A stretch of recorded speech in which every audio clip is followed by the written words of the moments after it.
bariya bagira inzika n'inzigo nk'iy'inzovu. Inzovu ibika inzika ku buryo n'umwana wawe imuhoraho. Nabo niko bamera. Ntabwo utangazwa nuko bavuga ngo niba hapfuye umwe turica 100.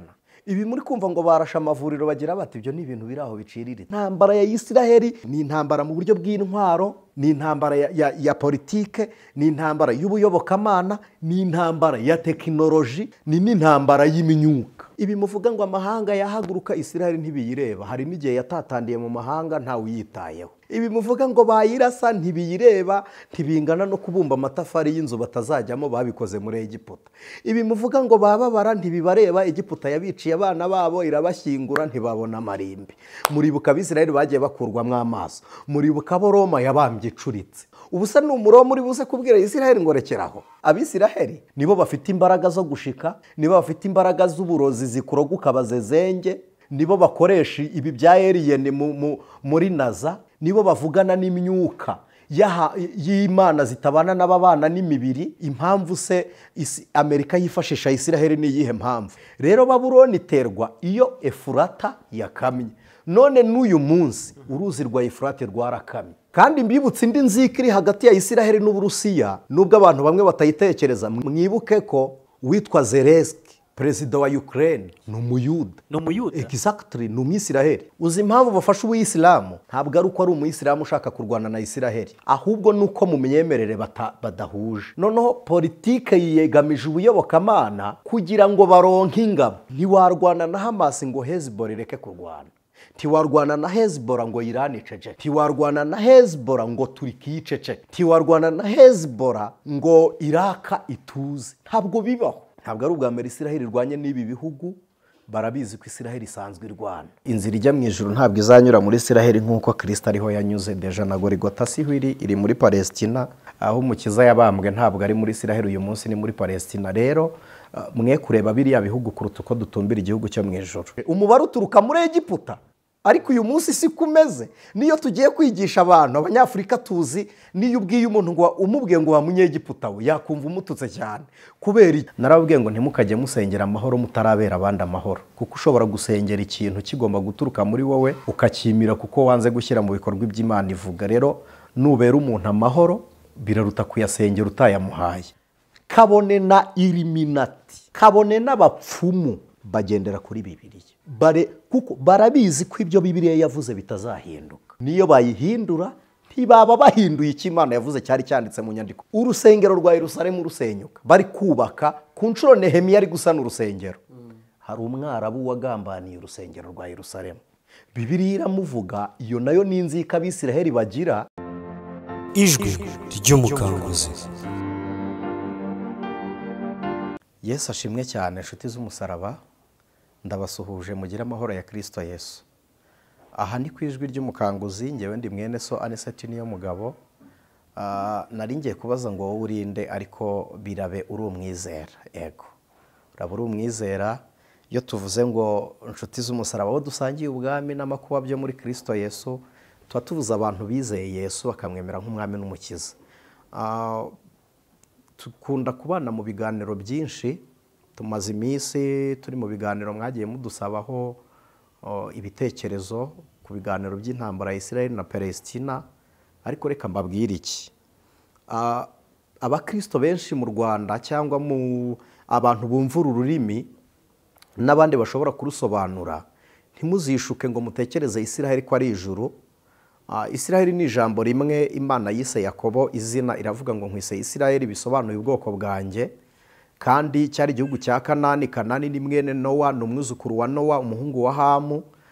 Kuvuga ngo tuzajya i Kanani ntabwo ari Kanani ya Isiraheli, nuko tuhakompara n'ijuru kuko ariho umukiza yaturutse. Kandi ikindi, Yerusalemu iri kuberamo intambara cyangwa Gaza ifitemo ibice biri kuberamo intambara. Bibiliya irabivuga. Na Isiraheli hadatekanye, Bibiliya irahavuga za Shikori, ndetse Ashkeloni, ndetse Ashidodi. Uretse ko Ashikori je pense que nta ntambara iriyo, ni hejuru hafi na Yezereli cyangwa se ni Heburoni. Yego, Ashikori iri hafi na Heburoni. Rero icyo nshaka kubabwira, mwe kurangaza intekerezo zanyu mureba kuri izi ntambara kugira ngo mutibagirwe iz'umukristo arwana. Umukristo afite intambara yo guhora anesha isi, kandi kunesha isi ni umurage tubonera muri Kristo Yesu, kuko Imana yaratubwiye, niko ijambo ry'Imana rivuga ngo ikibyarwa n'Imana cyose kinesha isi. Imana ibaha umugisha. Rero ku bijyanye n'ukwemera n'ubuyobokamana, ndagira ngo mbabwire ko nubwo Abisirayeli bari kurwana, birasa naho abantu bamwe mwibagiwe iki. Abari kurwana muri Isiraheli ni imiryango ibiri, uwa Yuda n'uwa Benjamini, rero bakabyita Abayuda. Iyo babyise Abayuda baracyari ku myemerere ya Judaism. Iyi myemerere ya Judaism irasobanuye ngo bategereje ko Kristo Yesu azavuka. Ntabwo bemera Yesu wavutse ko ari we Kristo, ntibemera ko Kristo ari we Mesiya.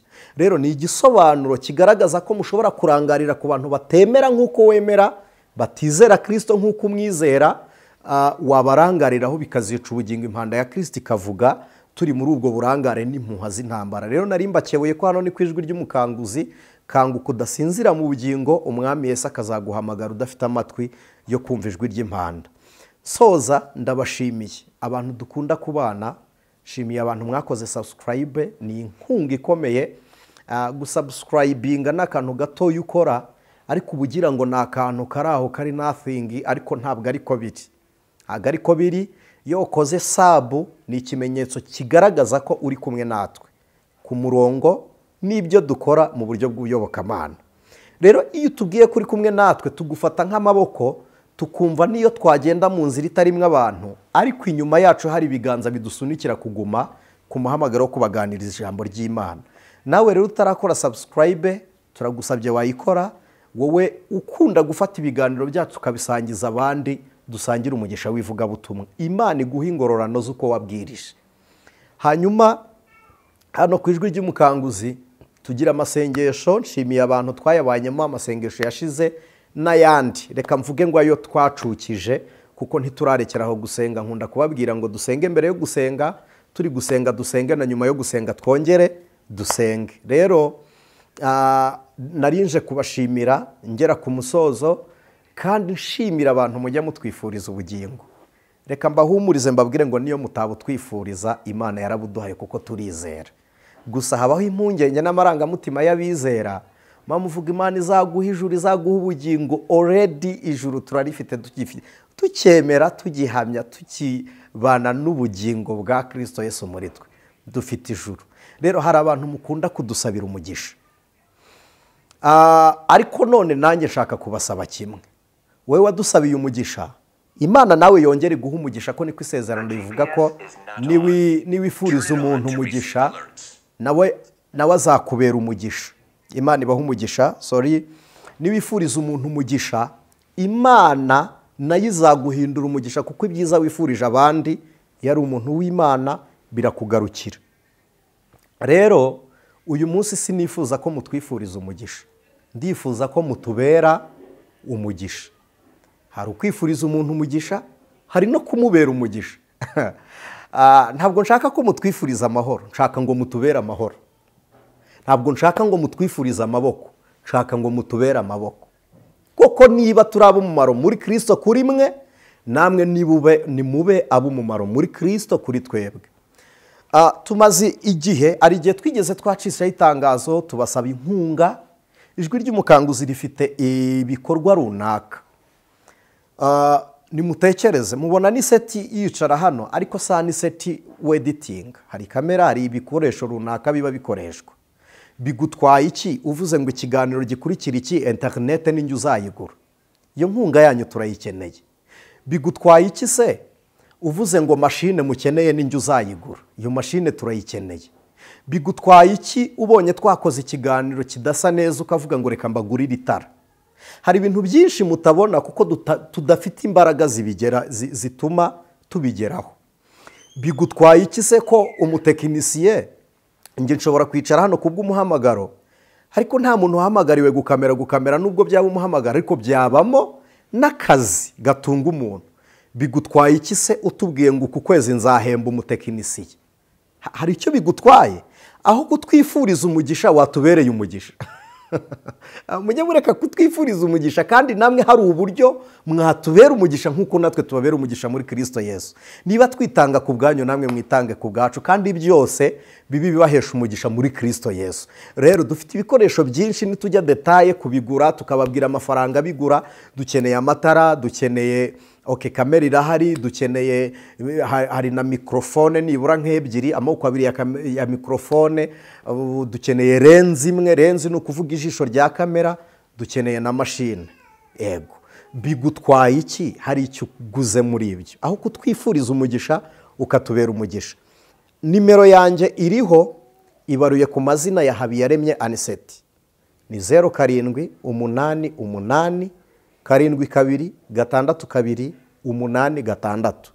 Iyo utumvishe nimero ntabwo wongera kuyisaba, usubiza inyuma ikiganiro ukongera ukayumva. Biroroshye cyane. Impamvu mbivuze gutyo ndayisubiramo, ariko n'ahandi wazasubiza inyuma wumvishe na nimero y'utarabikubwiye. Mbabwiriyemo n'uburyo uzumva nimero z'undi muntu. Hari comment nabonye ngo subiramo nimero. Twebwe mu byandika twavuye kuri kamera, ariko tukabibona tukazaza nyuma. Ariko ni 0782726286. Birumvikana ko ubanza kode y'igihugu cy'u Rwanda ni +250, guteranya 250 ugakurikizaho 788726286. Amazina ni Habiyaremye Aniseti. Rero tubasabye inkunga yanyu, kandi ntimukemera abantu babahembura mu bugingo twirirwa duteze ibiganza ngo mudufashe. Ntabwo mwaterwa n'isoni tugiye dukora ibidatunganye kuko tudafite ibikoresho, kandi ubugingo bw'abizera buhembukira hano. Reka ne kubabwira nka Pawulo ari mu bagira iki, wababwiye ngo nasabye abandi abanyamakedoniya barankenuye, nanga gusaba muri mwe ngo none mubihaye abigisha b'abanyamitwe. Niko yabwiye abagira iki. Rero reka simere nkabo, ariko tubasabye inkunga yanyu. Niba koko mwumva uwo mugisha mudusabira, mwatuberaho. Ayo mahoro mudusabira, mwatuberayo. Urwo rukundo mutubwira mudukunda, mwarutwereka, mudufashe kugera kuri ibyo bikoresho. Imana y'amahoro ibaha umugisha. Dusenga n'Imana, kandi Imana ibaha umugisha kubw'ibikorwa byiza mukoze. Njya nkunda kubivuga, iyo muteye inkunga channel runaka, shene y'ubutumwa bwiza, muba mufatikanyije natwe kuba abamarayika b'ubutumwa bugera aho iri jwi ry'umukanguzi rigera. Reka dusenge.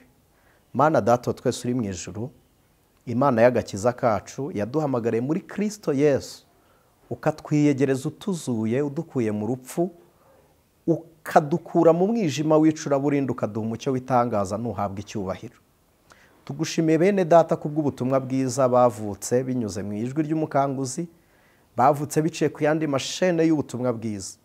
None tugushimiye n'aba bene Data babaye urufatiro rwiza rwo kutubera ihumure muri Kristo, bakadufasha muri uyu murimo mu buryo bw'ibikoresho, mu buryo bufatika. Urambuye ikiganza umuha umugisha, ugize igitekerezo umuha umugisha, ndetse n'ubuze icyo akora kuko ntacyo afite. Wowe ureba mu mitima ukabimenya. Gushaka gukora kwe ubigire imbuto ituma yera ubushobozi muri we, mu izina rya Yesu tubisenze tugushima ku bwawe none n'iteka ryose, Yesu Kristo, amen.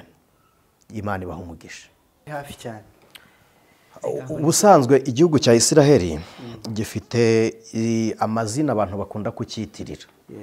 Hari umusozi wa Siyoni, n'ingabo zimwe za Isiraheli zitwa abazayonisti. Hanyuma ariko mbibutse ko ingabo za Isiraheli ni amayuniti agenda yitwa bitewe n'imisozi yayo. Zitwa IDF. Ni ibisanzwe ni IDF, ni Israel Defense Force. Ego.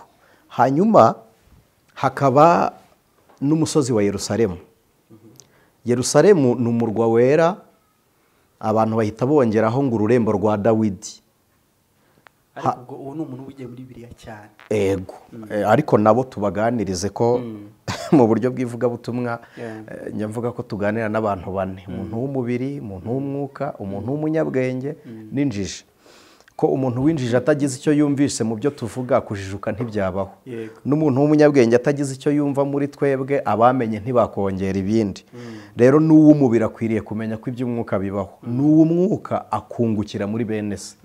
Rero iki gihugu kikitwa nanone irindi zina abayuda, bakacyita abayuda cyangwa abayahudi, bacyitiriye umuryango umwe wa Yuda, mu miryango 12. kuko uri kumbaza uraza kubitekerezaho, ntituze kugira akantu kaducika. Yego.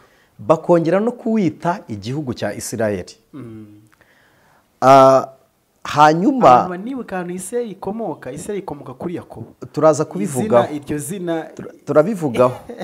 Hakaza n'irindi zina ryiswe mbere y'uko bitwa Isirayeli. Iki gihugu cyitwaga Kanani. Yego. Kanani aturuka kuri Nowa, ni umwuzukuru wa Nowa. Kanani se yari umuntu cyangwa yari ahantu? Yari umuntu. Itangirira igice cya 9.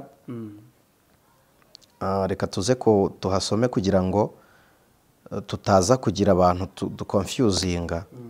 Itangiriro igice cyaho cy'9, umurongo waho wa 20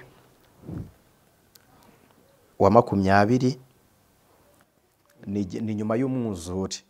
Bibiliya iravuze ngo Nowa atangira guhinga ubutaka, ateramo uruzabibu, anywa vino yarwo, arasinda, yambara ubusa mu ihema rye.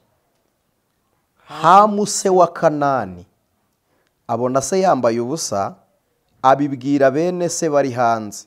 Shemu na Yafeti, bibutse ko uyu Yafeti abyara, afite abana babiri, umwe yitwa Gogi n'undi witwa Magogi. Oya. Dusome Bibiliya. Shemu na Yafeti bafata umwambaro, muri hangana ndaza kwisegura ku bantu bagenda bumva hari amagambo muri Bibiliya ntavuga uko yanditse, biterwa n'ururimi dukoresha muri East Africa, ko abarundi baba bifata ukundi kuntu, none tukagira ibyo dukosoramo kugira ngo batabyumva muri context mbi, tugakoresha irindi jambo, turabyemererwa. Shemu na Yafeti bafata umwambaro, bawushyira ku bitugu byabo bombi, bagenza imigongo, batwikira ubwambure bwa se. Kandi kuko bari bamuteye umugongo, ntibarora ubwambure bwa se. Nihute 24. Nowa arasinduka, amenya ibyo umuhererezi yamugiriye. Turabisomye haruguru ko yamuhururije. Noneho 25 aravuga ati, Kanani avumwe, azabe umugaragu w'abagaragu kuri bene se. Uyu Kanani avumye, mwumvisha hari icyo yakoze? Yamuhururije. Ntabwo ari we uwamuhururije, ni Hamu, Ni Hamu se wa Kanani. Ni iki gitumye avuma Kanani? Abonye Hamu ari ikirara cye yibyariye, aravuga ngo nimuvuma ubugoryi bwe burangwiraho bwinshi nk'uko angiriye, ahubwo reka mvume umwana we aba ikigoryi nk'uko nawe ambereye ikigoryi, azabona umubabaro wo kubyara akarumbya nk'uko nanjye mbonye umubabaro wo kubyara nkarumbya. Avuma umwuzukuru. Ni umuvumo w'ikivuguto.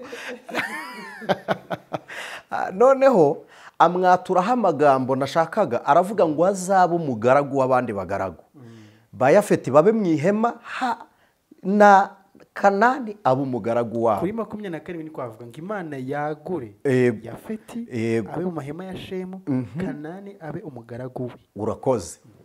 Ibyo nshaka kuvuga ni iki? Baje kwimuka, baratandukana kugira ngo bagende bagura.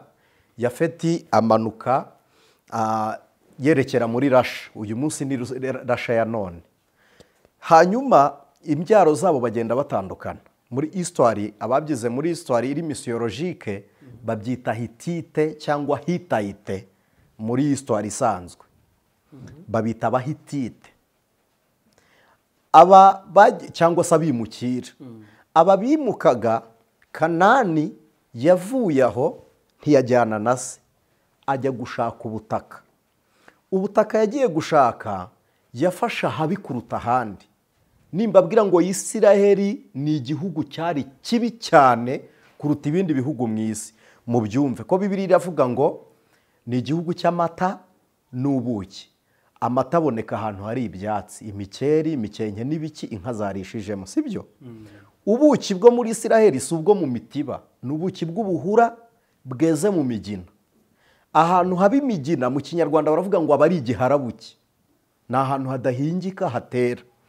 Abantu babizi, Isiraheli iyo igiye guhinga iza gutwara ubutaka ibuvana muri Kenya, bakabutwikira bya bitare by'iwabo, bagashyiraho ifumbire zabo bakoze, bagahinga bakeza. Cyari igihugu kibi. Ni nayo mpamvu tubafata nk'abahanga mu guhinga, nuko beza bahinze ku rutare. Beza bahinze ku rutare, ni abahanga nyine komuteri. Hanyuma iki gihugu cya Kanani, Kanani kibamo. Bagera ubwo baguka, ba Shamu nimukurikirana niho Tera aturuka. Tera se wa Aburahamu. Yego. Bibiliya iravuga ngo ni muri Uri y'Abakarudaya. Uri y'Abakarudaya iri mu bihugu bitatu bifatwa ko yari Mesopotami. Hari abavuga ngo ni Iraka, ariko Aburahamu ntabwo ari umunya-Iraka, ni umuhindo, ni umuhinde aho bita mu Bagowa. Ni umuhinde? Exactly, ni abahindu b'Abagowa, nibo bari Abakarudaya, ko Abakarudaya baturuka aho ngaho. Sibyo? Nuko Abakarudaya ntabwo bwari ubwoko bw'umuryango umwe, yari sekte yishyize hamwe, ariko y'abarozi, by the way, y'abarozi n'abakonikoni n'abapfumu, kandi bakaba n'abanyabwenge mu by'ubwenge busanzwe muri siyansi. Ahubwo se siho bantuza baturutse ba Daniel na ba Daniel bavuye Yerusalemu bajya kurwana n'Abakarudaya b'i Babuloni. Ko Umukarudaya ntayobora, ahubwo arimika akayobora uwimye ngoma. Ko Umukarudaya ntakunda kuboneka. Hanyuma Imana iza gusanga Aburamu, yitwaga Aburamu, igice cya 12 Itangiriro, imusanga mu gihugu cy'iwabo muri Uri y'Abakarudaya bacuruza ibigirwamana. Hari abantu bajya babwiriza bakavuga ngo Aburahamu yagiye kugurisha ngo icy'imvura ngo kirwana n'icy'izuba ngo biragwa, ariko njye siko mbyemera, reka mbivuge uko biri, uretse ko ibyo nabyo ntacyo bitwayeho, simbizi. Ubundi yarebaga ibigirwamana uko bigurwa, akibuka Imana ya sekuruza Nowa, ko Nowa ni sekuruza wa Aburahamu. Noneho arangije abaza se, aramubwira ngo ko ducuruza izi mana, imwe ya sogokuru yakijije abantu umwuzure, imwe yavuganaga na sogokuruza, irihe ko dufite imana zitavuga? Imana yumvisha Aburahamu agize amatsiko yo kumenya Imana, iramusanga, iramubwira ngo ndi Uwiteka Imana yawe. Iramuhamagara, iramubwira ngo va noneho mu nzu ya so, va muri Uri y'Abakarudaya. Mu yandi magambo, wikorera hano, ntaguha ubutware bwanjye bakabufata nk'ubwanyu busanzwe hano, genda ujye mu gihugu nzakwereka. Ahaguruka atazi aho agiye. Aho rero Aburahamu na Loti batandukaniye, uyu munsi neza muharebye ni Harani, murebye aho Aburahamu na Loti batandukaniye, neza bari bagiye kugera mu gihugu cya Jorodaniya. Hariya n'ubundi ku mupaka w'aho intambara iri kugarukira, niyo ariko nabyita. Mbo reka tubyite gutyo, ariko yes, icyo gihugu cya Jorodani Bibiliya cyita Mowabu. Ego, ni Abamowabu deje bakwe. Ni Mowabu aho ba Rusi kwa Rusi, yego, ba Elimeleki na ba Nawomi, ni Mowabu, niyo Jorodaniya ya none. Hanyuma Loti asigaraho umunsi yasigaye, aramanuka yisubirira mu bibaya by'i Sodomu. Reka tuzamuke, nidutindaho amateka turaza kuyacamo, ndagira ngo tuze kugera kuri iyi ntambara. Yego. Avuye Sodomu, Imana imubwiye ngo hunga, yageze Mowabu nyirizina Jorodani, ku gasozi ka Sowari. Abwira Imana ngo ndekera hano, ariko urebye location yamujyanagamo n'ubundi nawe ni Kanani. Ahitamo kuguma aho ngaho, ubwoko bwe bwagukiraho, Jorodani bayeho. Twihute. Hanyuma Aburahamu yaje mu gihugu cy'i Kanani kigira bene cyo, bitwa Abanyakanani. Ubwo ni abakomotse kuri Kanani. Kuri Kanani. Aba Banyakanani barimo imiryango myinshi. Imana iramubwira ngo ntuzabanemo n'ab'icyo gihugu, ariko Aburahamu yagifashe kitaragwiramo. ahubwo si ubwo aho ngaho si imbere si nyuma y'aho imana imubwiye ati uko kiriya gihugu nzakiguha, kiriya gihugu si nyuma y'aho si ubwo. Ntabwo ari Aburahamu yagiye isezeranya ibyo, ni Abisirayeli bari muri Egiputa ati nzabaha igihugu nasezeranye sogokuruza Aburahamu. Yego. Noneho Aburahamu yaje kubyara, abyara umwana we w'imfura. Ese umwana w'imfura wa Aburahamu uzi ko yitwa nde? Si Ishimayeli se? Exactly. Ni Ishimayeli. Ariko abaye imfura ku bw'umubiri. Yabaye imfura ahubwo no mu buriganya no mu mafuti. Urakoze. Ku bw'isezerano Imana ikeneye Isaka, umugore w'isezerano, ari we Sarayi. Ariko amubyaye kuri Hagari, umukobwa w'umunyegiputa. Umuja. Ndagira ngo muze umukozi wo mu rugo w'iwabo. Ndagira ngo uretse ko biriya byabagaho, biriya byabagaho ko abaja babyaranaga na ba shebuja, hari n'abantu bajyaga guhakwa no mu Rwanda birahari, bakagabirwa ibikingi bagahabwa n'abageni. Biriya bibaho.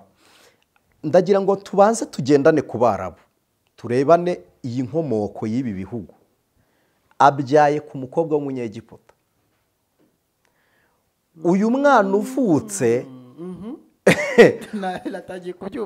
uyu mwana uvutse ntiyabaye muri Egiputa, yaroherewe ajya mu butayu. Urumva ni amahanga birahuye. Yes.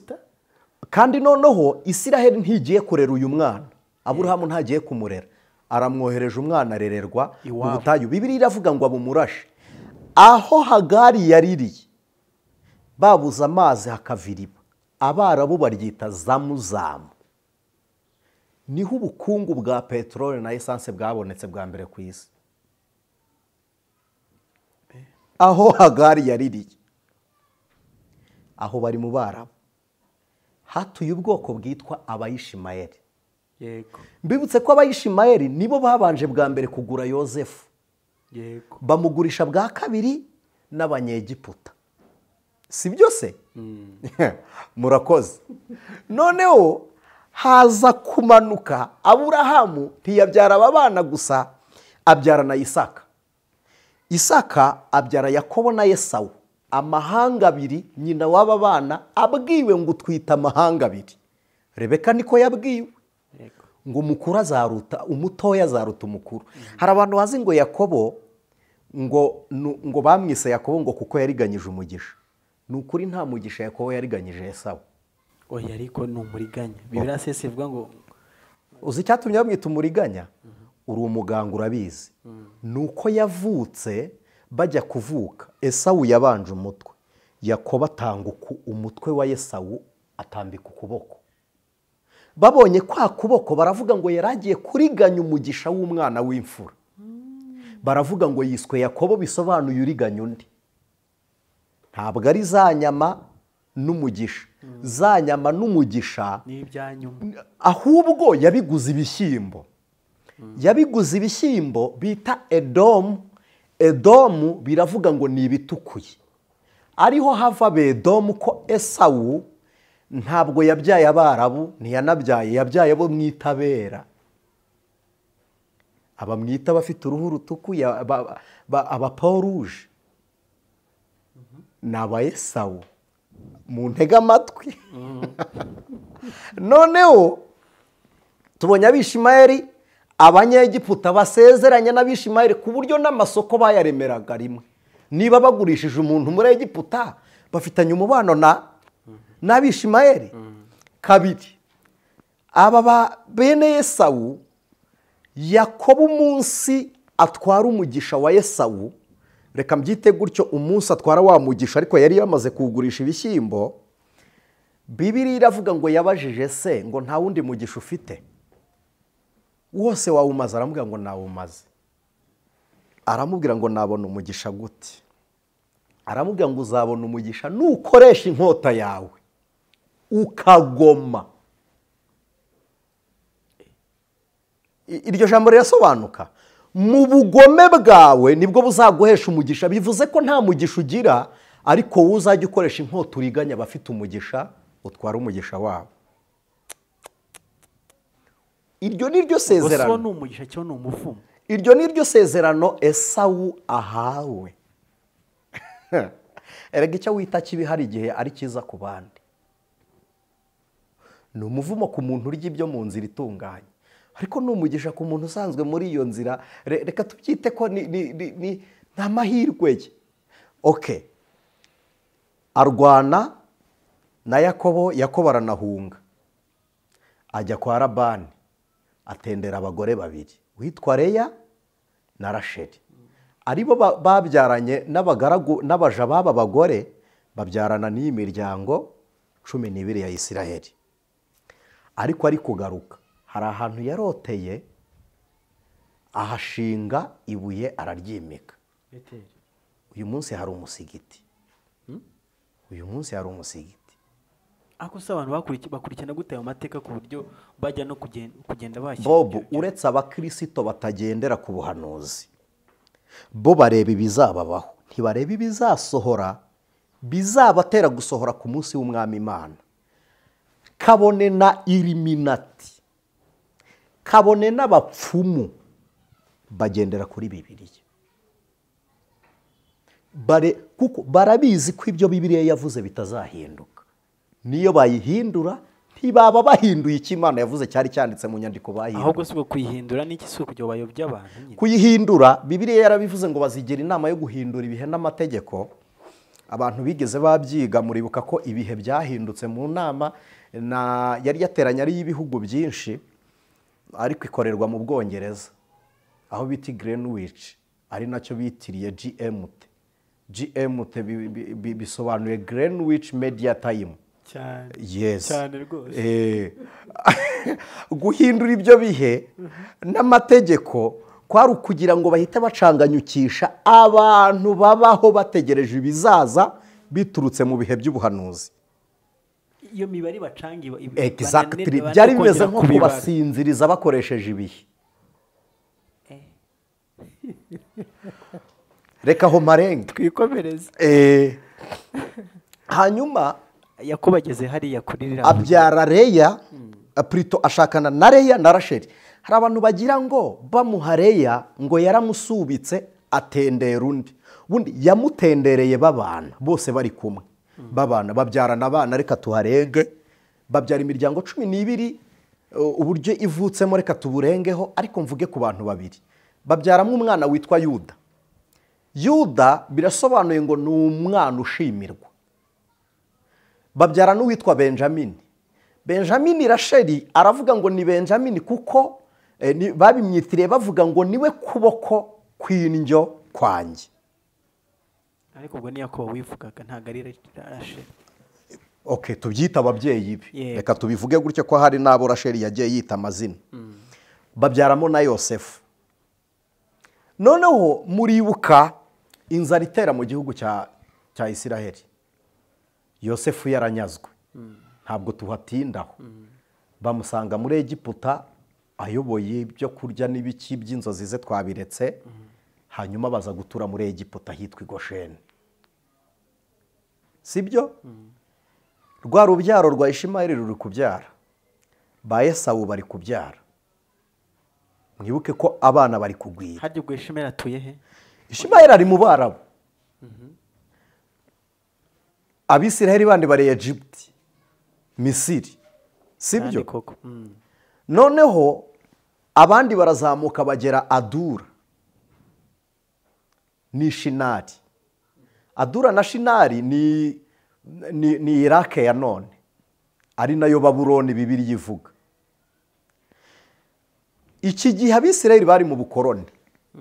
Egiputa yarabakoronije. Babona ngo barakwira, baragwira, baravuga ngo reka tubarwanye, barabarwanya, ariko barataha. Bataha banyuze mu bihe bihugu rero. Uribuka ko bageze Mowabu basabye inzira, aho kugira ngo umwami w'Imowabu abahe inzira, abahururiza Baramu ngo abavume. Muribuka witwa Baraki mwene Sipori na Baramu wari umucunyi arabavuma. Iyi ni inzika y'uburyo n'uyu munsi iracyahari, y'uburyo Egypt yakoronije Abisiraheli. peresi muri histoire muyita peresha, ni nako icyongereza kiyita. Peresi na Medi ni Irani na Turikiya. Hanyuma Babuloni ni Iraq ya none. Turikiya muri histoire y'uburyo yakoronijemo Isirayeli babyita Ashuri cyangwa Asiriya. Muri histoire bayita Asiriya, Bibiliya ikayita Ashuri. Abashuri basoje gukoroniza Abisirayeli. Medi na Peresi murabyibuka kubw'ingoma ya Kuro, Belutishazari. Nebukadineza yavuyeho na Belutishazari hima witwa Dariyo na Kuro. Kuro niwe wabacyuye bwa nyuma. Abacyura kuko yarebye mu bitabo asanga Imana y'Abisirayeli yari yaravuze ko Kuro azima ingoma. Arabwira ngo nimwitahire ubwo Imana yanyu nyamenye ntarabaho, mufate na buri gikoresho mujye gusana urusengero rw'iwanyu. Simpatinda ariko turebe. Urusengero rwa Yerusalemu rusenyuka, bari kubaka ku nshuro Nehemiya ari gusana urusengero. Hari umwarabu wagambaniye urusengero rwa Yerusalemu. Bibiliya iramuvuga, iyo nayo ni inzika Abisirayeli bagira, kuko Abisirayeli ahantu babera babi bagira ibitabo by'umubabaro n'amagambo y'umuvumo basoma baturira ku bantu. Hoya kandi ari Bibiliya inabivuga. Reka mbasomera aya magambo. Ibitabo by'umuvumo. Ego mwana w'intama w'Imana.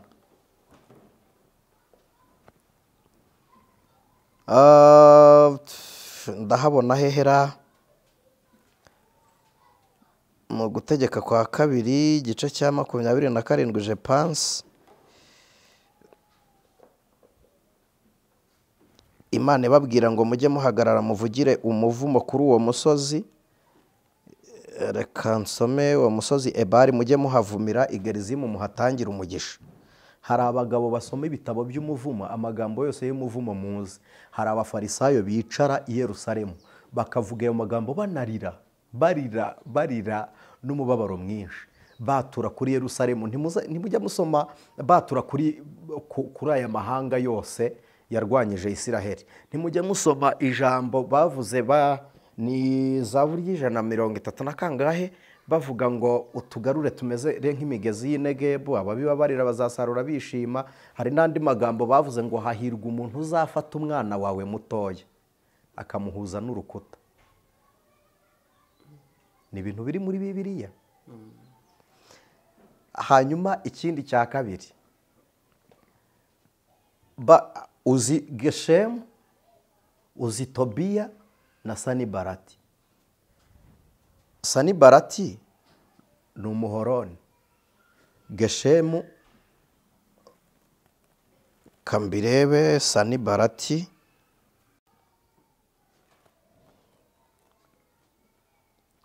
ndi kubisakinga simbibone. Biba byiza iyo dukoresheje inyandiko kuruta amagambo.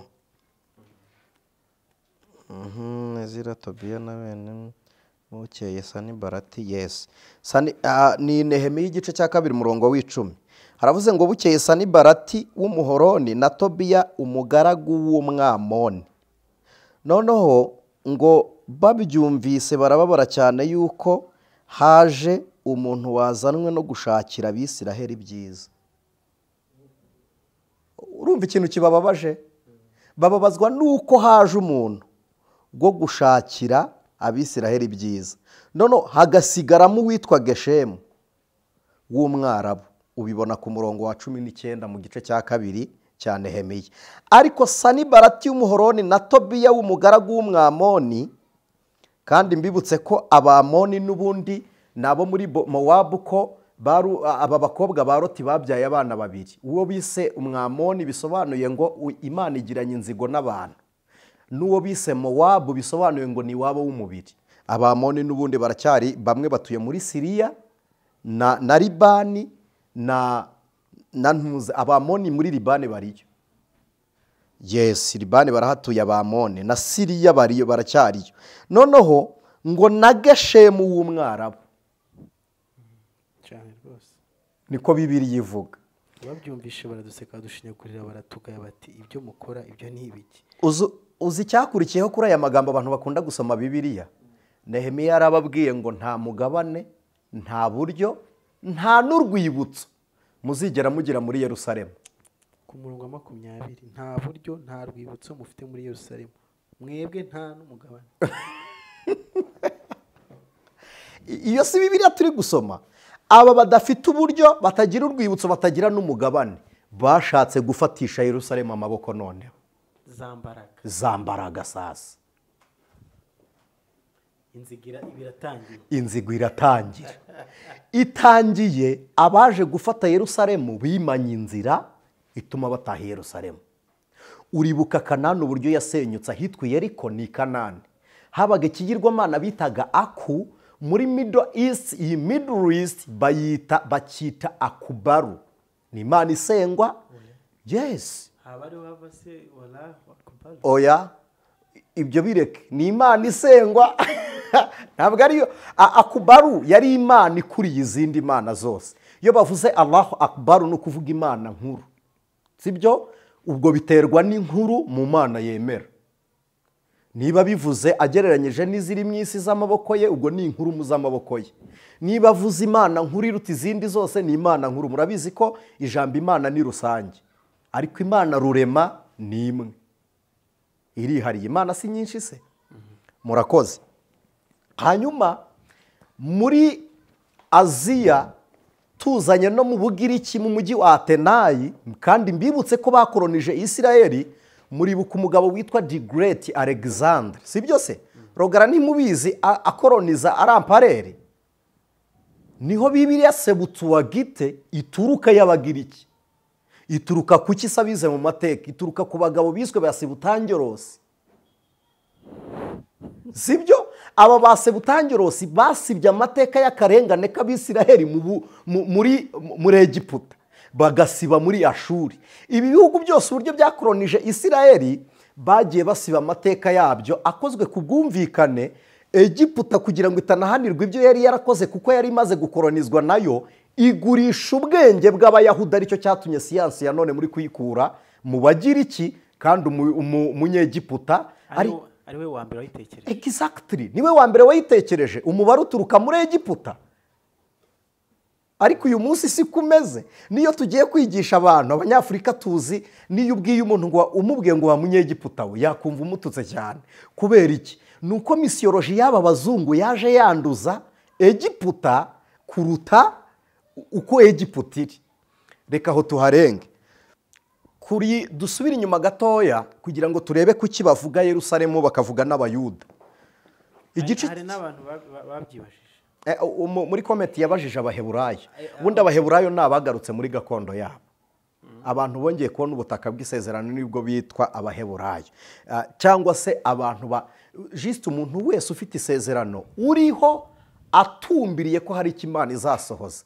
Byabaga bivuze ngo mu mutima yaratashye. Hari ubundi busobanuro mujya mwumva basobanuramo Heburayo, ariko bisobanura umunyamabanga w'Imana, umuntu ukigirana n'Imana ibanga. Mu mutima yaratashye. Exactly, ko Heburayo ni mu bikurikirana. Hebra nibyo bizavamo ijambo Abiru. Abiru mu Kinyarwanda tuvuga abiru.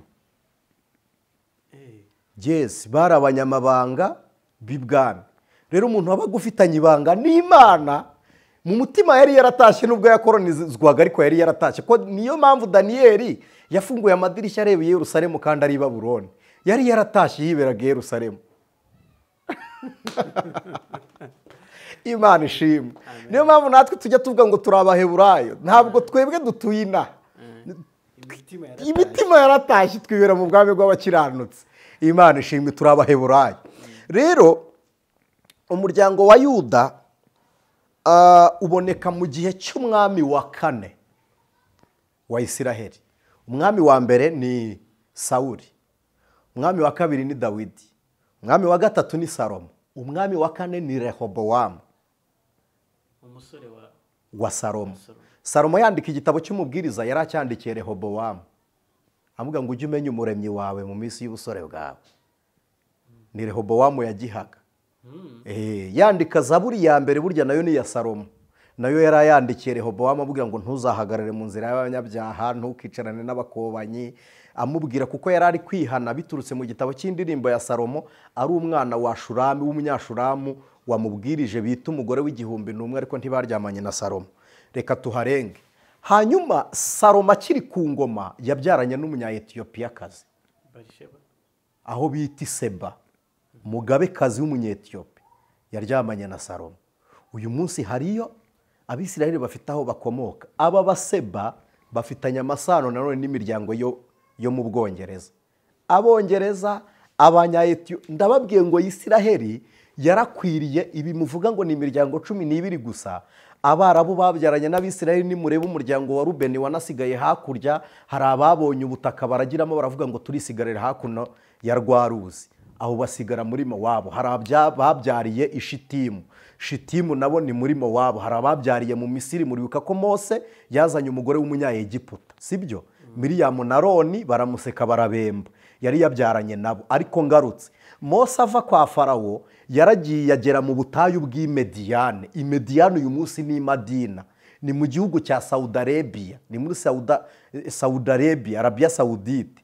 Mose arongora umukobwa wa Yetiro, ni umwarabu wo muri Arabia Saudite, sibyo? Ni nawe wamugiriye inama yo gucamo imiryango 12 akayiha buri mucamanza. Niwe wamuhaye inama z'abacamanza. Aho naho afite y'abana Abisiraheli mu Barabu. Ntimubyumva? Hanyuma hakaba n'igihugu Aburahamu yari yaturutsemo, badashaka ko Abisiraheli nibabirukana bazasubirayo. Akareka nkavuge, umunsi Hitler, Adolf Hitler ajya kwica abanazi, hari umugabo bitaga Ali Amin, yari Haji Ali Amin, yari ayoboye Palestine. Yaba ariwe bavuga umwara wagambaniye Abayahudi. Exactly, niwe bavuga ko yabonanye na Hitler, aramubwira ngo niwohereza Abayuda bakagaruka iwacu baratwimura baradukuraho kuko iwabo ni iwacu. Aramubwira ngo wibohereza ahubwo batwike. Ayo magambo Benjamin Netanyahu yarayavuze ejo bundi. Yarayavuze cyane, yateje n'ibibazo bikomeye cyane. Abantu bahinze umushyitsi ko yaba ari kwihorera. Exactly. Abantu uyu munsi batanye no gutekereza ko ibyo ari gukora byose bari kwihorera. Urumva ko inzika igihari kandi ni bayana, ni ijisho kurindi ryinyo kurindi. Ntabwo Ababisiraheli ari abakirisitu cyo mu kibagirwe. Abarokore n'abakirisitu b'Abanyarwanda, reka mbwira Abanyafurika n'abandi bumva ururimi, ntabwo Abisiraheli ari abakirisitu cyo mu kibagirwe. Ubukirisitu muri ni ijisho ku jisho, baracyafite amategeko. Niba mwarabonye n'amavideo ingabo z'aba EDF cyangwa baba Zionist, iyo batera babanza gusoma amategeko muri Taurati. Tora ni ibi bitabo bitanu teoloji byita Pentateuch, ibitabo bitanu bya Mose bifatanye babyita Taurati cyangwa Tora, sibyo? Babanza gusoma amategeko, harimo amategeko y'intambara.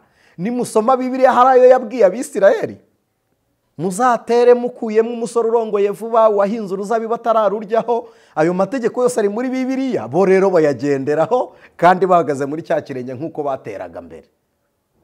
Kuvuga rero iby'uyu Benjamin Netanyahu avuga ngo niwe, kandi koko uretse ko ari Hussein si we wagiyeyo, ahubwo yohereje abagabo 3 kujya muri iyo nama, ariko Isiraheli iracyabimushyiraho. Reka nihute. Hitler aravuga ngo kugira ngo twice umuyuda cyangwa tumwirukana asubira iwabo, reka tubatwike. Iki gihe muribuka bazi history, Ottoman yahise ikoloniza. Aba Ottomani bakolonije, Ubwongereza bwashatse kurwana nabo, butuma kuri buri muyuda wese, aricyo gihe intambara y'isi ya kabiri yahise iba. Muribuka ko Ubwongereza bwakolonije ibi bihugu, bakolonije ibi bihugu kugera no mu Bahinde deja, batwara n'inganda nyinshi z'Abahinde. Kandi mbibutse ko nivuga butumwa ry'ubutumwa bwiza bwa Kristo, hari intumwa za Kristo zaguye muri India, zaguye mu Buhindi, witwa Toma yaguye mu Buhindi bwami. Mpamvu babakiriye nuko bazi umubano wabo. Reka aho naho marenge, iyo ni inzigo Abisiraheli bafitanye nabo. Hanyuma hari umugabo twatarutse witwa Yakobo. yakobo yaje kubyara imiryango 12 abyaramo benjamini na yuda, abyaramo ba izakari, ba nafutali, ba gadi. Bose ababwira amagambo ngira ngo dusome icyo yabwiye yuda. Ariko mbere yo gusoma icyo yabwiye yuda, reka tugaruke kuri cya gice cyo kwa Salomo na Rehobowamu. Salomo yarakoronije, akoroniza abagabo bamwe na bamwe, afata n'umukobwa wo muri Egiputa, kandi Egiputa yari ifite agasozi bita Sidori. Sidori ni hakurya ya Magido. Magido iri hafi y'uri Magido ureba ibibaya bya Yezereli. Kandi abantu bazi histoire n'intambara zabereye muri Isiraheli zaberaga i Yezereli. Zabereye Yezereli, icyo kibaye nicyo cyari kibaye cy'isibaniro cy'intambara. Magido harita hagaruka muri Eskatoloji bavuga ko i Magido ariho hazabera intambara ya Erimagidoni. Ni intambara y'Imana izabera i Magido. Ubwo ifite uwizabirwanya nawe. Kuba yiswe y'Imana nuko ari izaba yemeye kibase n'izaba yiteguye. Ni Imana izarwanya ikibi ishaka kugitsinda ngo ikureho itorero ntirizaba rihari. Iyo si ngombwa ngewe kuyivugaho, kuko ikintu kizaba umuntu adahari si ngombwa kukimubwira. Kutazaba uhari se ubundi urabibariza iki? Itorero rizaba ryagiye. Kandi nongere mbibutse nanabihanangiriza abakristo. Hari abantu mbere yo kubihanangiriza abantu batekereza ko ibi biri kuba cyangwa se akavuyo kose gahari aricyo kari kuganishaho. Kabiganishaho kuko inzika y'umwana w'umuntu yizageza ku iherezo ry'isi ntabwo izarekeraho. Ahubwo iyi ntambara izakomeza igenda itutumba, ihagararemo gacya yongera itutumbe kugeza ubwo habaye Gogi na Magogi. Gogi na Magogi babana bantuza se ba yes, Irani na Rasha bizafatana ukuboko. Kandi mbibutse indi nzika iri hagati ya Isiraheli n'Uburusiya, nubwo abantu bamwe batayitekereza, mwibuke ko witwa Zelensky, perezida wa Ukraine, wa mukomedi, ni umuyuda. No muyuda? Exactly, ni umwisiraheli. Nonese mwagiza ngo akorana bya hafi na Amerika ku buryo Umurusiya bimuhora. Nuko iyi Amerika ni inshuti y'akadasohoka na Isiraheli. Urakoze cyane. No umuyuda Zelensky ni umwisiraheli. Hari n'abantu bari bakwaje ati ukuboko kwa Putin cyangwa se kwa Uburusiya muri ibi ngibi biri kuba. Ariko urumva nyine nk'uko bisobanuye Uburusiya bwagombye kuba nyine buri kurwanya. None se ninde watambitse amato imbere ya Amerika?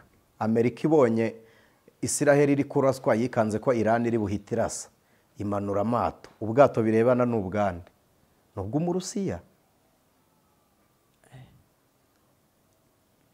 Gogi na Magogi yaratatse. Gogi ninde, Magogi ni?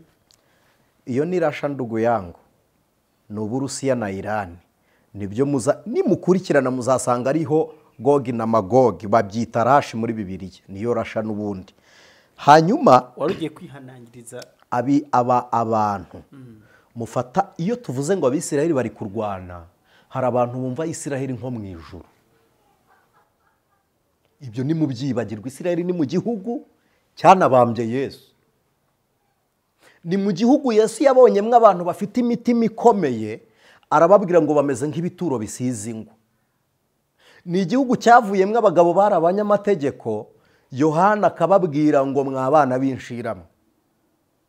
Ni igihugu cyatumye Imana ibwira Ezekiyeli ngo gosha umusatsi umwe utwikire mu murwa undi uwujugunye, ibyo binuka n'ibizira ngo uhaye ko Ezekiyeli yamaze igihe mwihangane bivuge mu Kinyarwanda yiherera aho aryamye aryamisha urubavu imyaka ingahe inyo ziza mu rubavu. Kugira ngo atabarwe Imana yaramubwiye ngo amabyi y'abantu nyagukuyeho tekesha ibisheshe by'amase. Mukurikirane Bibiliya ni kwivuga mwihangane si ugushira isoni mbiseguyeho. Ni igihugu cyisha abahanuzi, nimusoma Bibiliya iravuga ngo Yerusalemu wica umuhanuzi. Ibyo mubyibuke. Ni igihugu kitigeze cyemera umusaraba wa Kristo. Babwira Pilato ngo amaraso ye azatubarweho twebwe n'abana bacu. Rero iyo tuvuga Isiraheli, abakristo bo mu Rwanda 70% bazi ko Isiraheli ari mu ijuru. Iyo tuvuze ngo tuzajya i Kanani bumva ari hariya. Reka mbibutse ko Bibiliya ivuga Yerusalemu nshya, umurwa wera warimbishijwe. Noneho se yivuga ngo uyisengera cyangwa uyisabira azabona umugisha. Uyisengera no kuyisabira nuko harimo umunyamasezerano, hakaba ari n'ubutaka bw'umunyamugisha. ni isezerano Imana yahaye Aburahamu ngo genda uzakwifuriza umugisha azaba umugisha, n'uzakuvuma azagira gute, azavumwa. Ariko Bibiliya iravuga ngo icyaha cy'umunyabyaha ntikizamuhesha umugisha ku munsi wo gukiranirwa kwe. Kandi Bibiliya iravuga ngo ubugingo bukora icyaha nibwo buzapfa. Murakoze. Rero naririmbwiye abakirisito ngo mwumve Isiraheli nk'igihugu nk'uko natwe turi ikindi, ahubwo isezerano bafite uyu munsi natwe ryuzurira muri Kristo Yesu. Niba Isiraheli yatakaje isezerano, nagiye mbona utuntu abantu bavuga ngo Isiraheli ngo irinzwe n'ibitwaro bya kirimbuzi, ngo Imana ya Isiraheli irinze twebwe. Ndagira ngo mbabwire ko Imana ya Isiraheli yiswe Yakobo, yiswe Isiraheli ahinduriwe Yakobo, bisobanuye ngo Isiraheli ubwoko bw'Imana. Ntabwo ari Imana ya kiriya gihugu nk'aho atari Imana yacu. Ni Imana yacu nk'uko n'abari Imana yabo. Twahawe Kristo, ikije cyose kigira aho gihagarara, kigira aho gishyikira. Uko twahawe Kristo nk'impano y'Imana ivuye mu ijuru, niko n'Abisiraheli bamuhawe. Baramubyaye, bamubyara mu buryo bwera, ariko kandi yaravukiye twebwe. Sibyo ko Bibiliya iravuga ngo Imana izateza ishyari ku ishyanga nyakuri kugira ngo irokore ubwoko butari ishyanga nyaryo. Twebwe rero nitwe twarokowe n'Imana tutari ishyanga nyakuri. Nsoza kuri aka kantu, mwibuke ko amarembo 12 y'i Yerusalemu nta na rimwe ryacu ryari ririmo, ahubwo irembo ryacu ribonetse mu rubavu rwa Kristo i Nyabihanga i Golgotha. Niho wavuze ngo ni nge rembo ry'intama, uwuririra ahandi ni umunyazi. Rero nimunyure muri Kristo naho amarembo y'i Yerusalemu yasenyuka. Imana ishimwe. Kuko ururembo rwacu rurarimbye bera b'Imana. Ururembo rwacu rurera, ntirusenyuka, ntiruvaho, ruhoraho iteka. Salomo yabyaye witwa Rehobowamu, hakaboneka na Yerobowamu mwene Nebari. Yerobowamu ise yari umugaragu w'ibwami, ahungira muri Egiputa. Salomo apfuye, Yerobowamu arahunguka azana iteraniro ry'abantu bose. Niko Bibiliya itubwira igice cya 12 igitabo cya mbere cy'abami. Agenda Rehobowamu, hari abantu babiri ntimubitiranye, Yerobowamu na Rehobowamu. Rehobowamu ni mwene Salomo, Yerobowamu reka tumufate nk'umugaragu. Rehobowamu yima ingoma, Yerobowamu yaje kumuyoboka aramubwira ngo tubabarire, uretwa bwase uzaba tubabarire. Ababwira ijambo rikomeye, arababwira ngo agahera ka data, yarababwira ngo ikiyunguyungu cya data, ngo agahera kanjye kazakirusha ubugome. Data yabakubitaga inkoni, nge nzabakubita sikoropiyo. Bahita bigumura imiryango 10 yose iva kuri Isiraheli, batuka na Dawidi, batuka n'intebe ya Dawidi. Baragenda, umurwa mukuru wabo ubi Samariya, wari Samariya. Hanyuma hasigara imiryango 2, uwa Benjamini n'uwa Yuda, bisigara i Yerusalemu. Ni nayo mpamvu bavuga ngo ni Yudeya cyangwa ni Abayuda, basigara i Yerusalemu. Kuko rero Yuda ari we wari ufite isezerano ry'ubwami, aba Benjamini ntibari bemerewe kuyobora, hayoboraga Abayuda. N'uyu munsi nimureba Isiraheli ntigira umwami, ariko iyobowe n'aba Benjamini. Netanyahu no Benjamini ni umunyabenjamini nyine. ese undi si bamwita Ni Benjamini Netanyahu. Ni umunyabenjamini. Reka dusome Itangiriro. Itangiriro 49.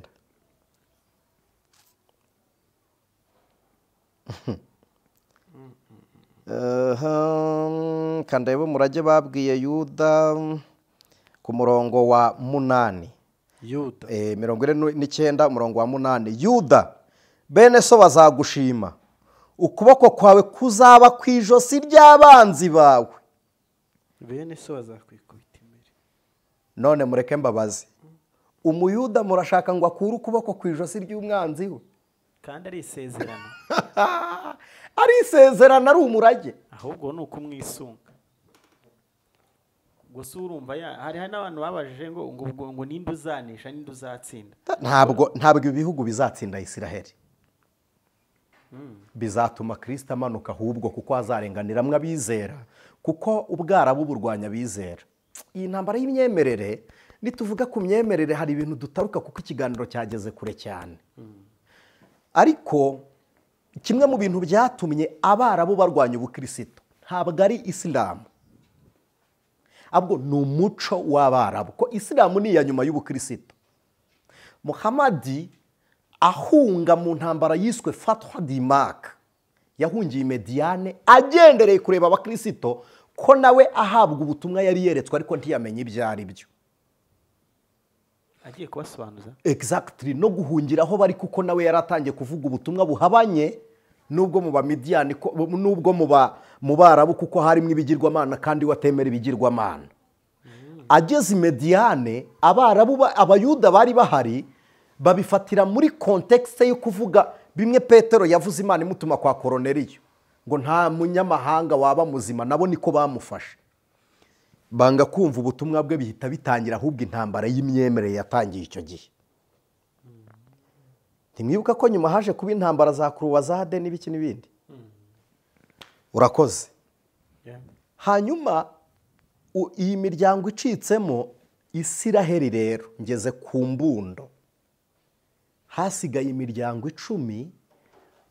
Iyi ngoma iriho, iyi guverinoma iriho ivuga ngo ni imiryango 10 yazimiye. Ubu Isiraheli iyobowe n'imiryango 2, uwa Benjamini n'uwa Yuda. Indi miryango 10 yazimiye niyije ntihabwa umwanya kuko yitandukanyije na Yerusalemu, ntiyagira urusengero i Yerusalemu, ntiyanifuriza ibyiza i Yerusalemu, itura i Samariya, ikora urusengero ahitwa i Gerizimu. Muribuka umusamariya akaza ahura na Yesu ku iriba ry'i Gerizimu akamubwira ngo twebwe n'abayuda ntidusangira. Bangaga abayuda. Urwo rwango abisiraheli banganye ubwabo rwabateye kurwanyana, ni nabo bari kwigaragambya, nibo bari kwikaragakasa hariya bavuga ngo turekurira abana ngo ntidushyigikiye ubwami bwa Netanyahu. Ni ya miryango 10 iri kubyigana kugira ngo ijwi ryayo ryumvikane, ye kugaragara nk'iyazimiye. Ni ukuvuga bakibizirikana biherekanwa mu bisekuru, bariya bagira inzika n'inzigo nk'iy'inzovu. Inzovu ibika inzika ku buryo n'umwana wawe imuhoraho, nabo niko bamera. Ntabwo utangazwa nuko bavuga ngo niba hapfuye umwe turica 100.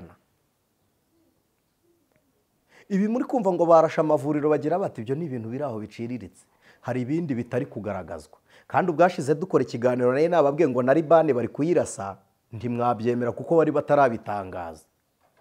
Ariko ntiwarwana na Hamas ngo Hezbollah ireke kurwana, ntiwarwana na Hezbollah ngo Iran iceceke, ntiwarwana na Hezbollah ngo Turkiya iceceke, ntiwarwana na Hezbollah ngo Iraka ituze. Ntabwo bibaho. gusa izo mbaraga bazikoreza kurwanya abo bantu bose. Mwibuka se mu ntambara icyo bise yo mupuru, ntabwo mubizi se? Abazi histoire, abazi ayo mateka, Isirayeli yigeze irwana intambara y'iminsi 6, irwana n'ibi bihugu kandi irabitsinda. Ifata za Sirijorodani, ifata uturwa tw'Isiriya, ifata za Libani ahitwa Keira ni ku mupaka wa Libani na za Isirayeli, yagiye ihafata. Ntabwo ari ubwa mbere Isirayeli irwanye n'ibi bihugu, barabizi ko Isirayeli isanzwe irwana. Hanyuma rero nuko bavuga abayuda ni imiryango 2. Waruvuze ko ari ubuhe buryo ubaye nk'ubinyuraho, ariko waruvuze ko ari ubuhe buryo abayuda bayoboye Isirayeli, kandi twabonye ko nyine Benjamin cyangwa se umuryango w'Ababenjamini ari uyoboye. Umuryango w'Ababenjamini aho uri, reka tuvuge ngo nta bwami burimo kuko ntabwo ari abami. Ni umwami se?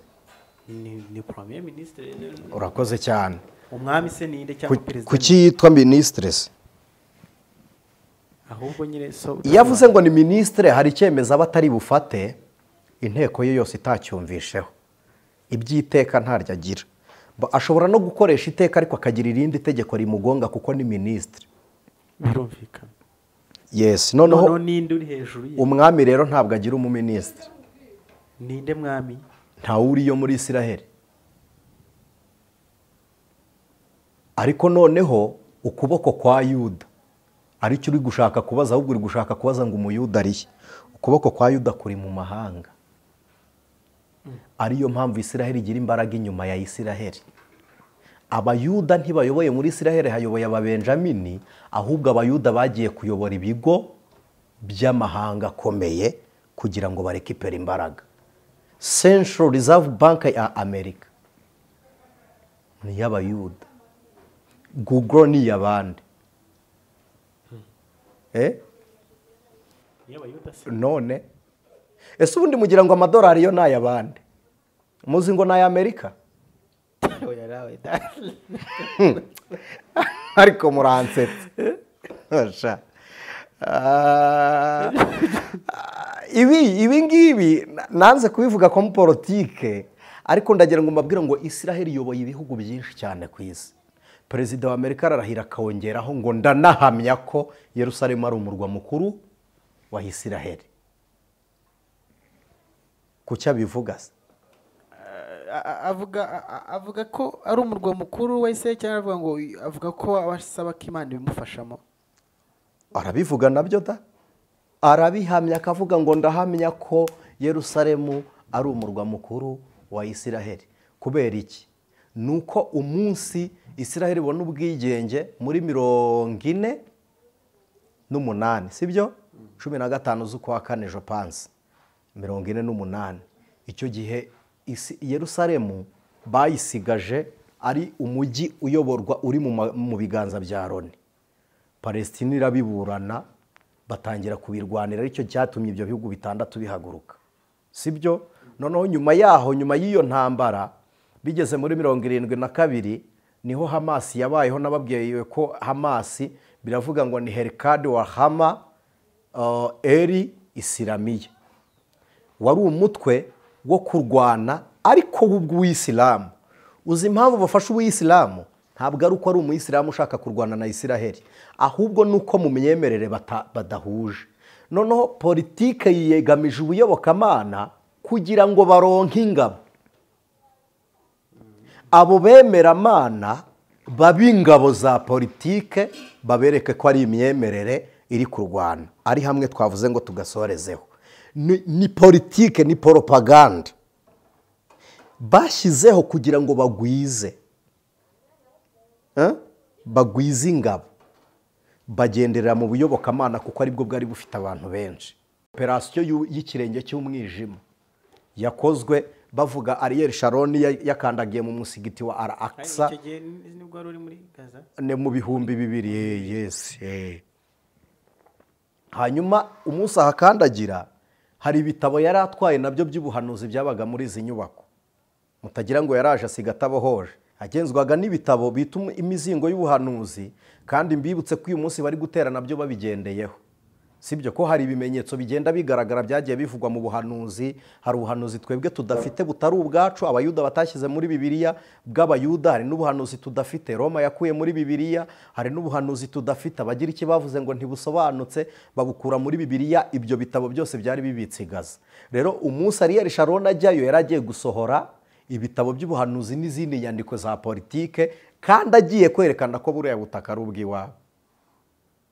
Niko Abisirayeli bajya babigenza, kuko nimureba uyu munsi uruzi rwa Efurata rusigaje utugezi amazi make cyane, kandi mu gihe cyo gukama k'uruzi rwa Efurata nimusoma amateka Belutishazari bamutera, uru ruzi baruyobereje mu byobo byahahoze Babuloni, ko Babuloni Plutôt byahahoze Babeli. Babeli biravuga ngo ni irembo ry'Imana imwe, Babuloni bikaba irembo ry'Imana nyinshi. Aho Babeli yari iri, uretse ibyobo bimwe na bimwe Nimurodi atubatsemo Babuloni, ko umujyi wa Babuloni wubatswe na Nimurodi, ibyo byobo bacukuye byari bya ya minara y'Ibabeli, nibyo bayoberejemo uruzi rwa Efurata rusohoka mu mujyi wa Babuloni rujya muri bya byobo, binjirira humutse. Ari ryo sezerano ryasohoye ngo inzugi z'imiringa zazicamo kabiri ibihindizo by'ibyuma bivunagure. Imana ibwira Kuru umunsi wo gutera Belutishazari. Rero Babuloni iterwa iyo Efurata yakamye. None n'uyu munsi uruzi rwa Efurate rwarakamye. N'ubu rakitwa Efurate? Rwitwa Efurata. Hari amariba atarahinduka na Tigre za Tigris ko Bibiliya yavuga ni kwiri. Urumva n'uyu munsi rwarakamye. Bivuze ngo ubuhanuzi buri neza, bari kuri kalendari y'ubuhanuzi. Kandi kalendari y'ubuhanuzi mutagira ngo igira iminsi 690 nta nubwo ihindagurika. n'amasaha kuri kalendari y'ubuhanuzi ntabwo ahura n'aya yacu. Twebwe ayacu apfira mu ijoro ryo ku itariki ya 4, iya 4 cyangwa iya 9, iya 7 n'iya 13. Iyo minsi 4, 4, 7, 9 na 13 z'ukwezi kwa kabiri. Abahanga babyize nyine babyize mu Kinyarwanda, sinibutse ukuntu mubyita, niba mubyita inzora. Astronomy irabivuga ko habamo ijoro bita ecus cyangwa equinox, ni ijoro rihuza amanywa, rihuza amasaha, nijoro bigahura, amasaha y'amanywa nijoro bigahura, ariko kandi hari naho agenda agabanuka. Iyo agabanutse nicyo gituma iyi minsi kuri kalendari ihita ihinduka, tukagira itariki 28 cyangwa 29, kwezi kumwe kukagira 30, kundi 31. Kalendari y'ubuhanuzi ntabwo ihindagurika gutyo, iminsi ihora ari 30. Rero bo iyo bayigendeyeho nta kibavanga, ibimenyetso by'ibihe barabibona. Ibi muvuga ngo amahanga yahaguruka, Isiraheli ntibiyireba, hari n'igihe yatatandiye mu mahanga ntawe uyitayeho. Ibi muvuga ngo bayirasa ntibiyireba, ntibingana no kubumba amatafari y'inzu batazajyamo babikoze muri Egiputa. Ibi muvuga ngo bababara ntibibareba, Egiputa yabiciye abana babo irabashyingura ntibabona amarimbi. Ibi muvuga ngo ntibibareba, Ashuri nta kitakoze. Muribuka Abisirayeli bagiye bakurwamo amaso, muribuka abo Roma yabambye icuritse. Byose ntimubyibuka, si intumwa. Ubusa ni umuroma muri buze kubwira Isirayeli ngo rekeraho. Ni Umwashuri se kandi ari we wabakoronije? Ni Babuloni se kandi ariyo Iraka n'ubundi? None se UN igizwe n'ibihe bihugu rero? Mu gihe Amerika iri kuvuga, nicyo kiri buze gutuma bari buze kurwana. Se wamugani kariyo ivuga rikijyana muri Loni kandi akaba ari ishyigikiye Isirayeli, ubundi byatanga iki mu gihe Loni yabihagurutse? Hari n'abandi bantu bakavuze bacecetse kuko bazi icyo umuyuda yabakorera. Ikindi cya kabiri ndagira ngo mbabwire ko hari ibintu biba mu isi y'umwuka, isi ihura nabyo mwebwe mutazi. Imbaraga z'imyuka mibi z'uburozi nimbivuga murantera amabuye, nazo ziyobowe n'Ubwisiraheli. Ntureba ko muri kuvuga ngo ibitwaro bya kirimbuzi? Ibitwaro bya kirimbuzi se bingana n'imbaraga Sawuli yagiye gushikisha Samweli? Nibo bafite imbaraga zo gushika, nibo bafite imbaraga z'uburozi zikuroguka bazezenge. Abisiraheli nibo bakoresha ibi bya Eliyeni muri Naza, nibo bavugana n'imyuka y'Imana zitabana n'ababana n'imibiri. Narabibasobanuriye, uretse ko atari hano ni kuri cano yanjye y'Ijwi ry'Umukanguzi. Impamvu se Amerika yifashisha Isiraheli ni iyihe mpamvu? Abanyamerika abaperezida babo bari bagiye gushira kandi bagiraga inzozi batazi, biyambaza Umwisiraheli ngo bafashe gusobanura. Sibyo bashyize ku murongo iby'umyuka. Intambara ya Isiraheli ni intambara mu buryo butatu. Iki mukimenye, ni intambara deja n'uburyo bwinshi. Ni intambara mu buryo bw'intwaro kandi nazira zicura. N'igihe yacuriye ibitwaro bya kirimbuzi ko Isiraheli ifite atomike, ifite amabomba atomike. Sibyo kandi nta bindi bihugu byari byemerewe kuzicura, ariko Isiraheli irazifite. Kuki se yazicuze kandi mu ibanga bikamenyekana ari uko izifite? Ni intambara y'intwaro, ni intambara ya politike, ni intambara y'ubuyobokamana, ni intambara ya tekinoloji, ni n'intambara y'imyuka. Iyi ni intambara ibiteye ubwoba. Hari ikibazo abantu babajije ntabwo twasuze tutakivuzeho. Waravuze ati intambara Isiraheli irimo nta mana irimo. Hari umunanditse muri comment nagiye mubarize ngo ni iki kikubwira ko cyo cyemeza ko nyine nta mana irimo? Ikintu cya mbere cyemeza ko nta mana irimo nuko njyewe nemera Kristo Yesu nk'umwami n'umukiza w'ubugingo bwanjye, kandi bwa kabiri akaba ari we nzira n'ukuri n'ubugingo. Sibyo? Kandi ubu bategereje ko azavuka. Niba bategereje ko azavuka kandi twebwe umukiza yaratuvukiye, ni igisobanuro cya mbere kinyemeza ko nshobora kuvuga ko atarimo kuko ntibamwemera. Yego. Hari n'abandi bavuze ngo ubwo bimeze bityo cyangwa se kwabisobanura gutyo ngo noneho ngo dusenge tuvuga gute cyangwa dusenge tu.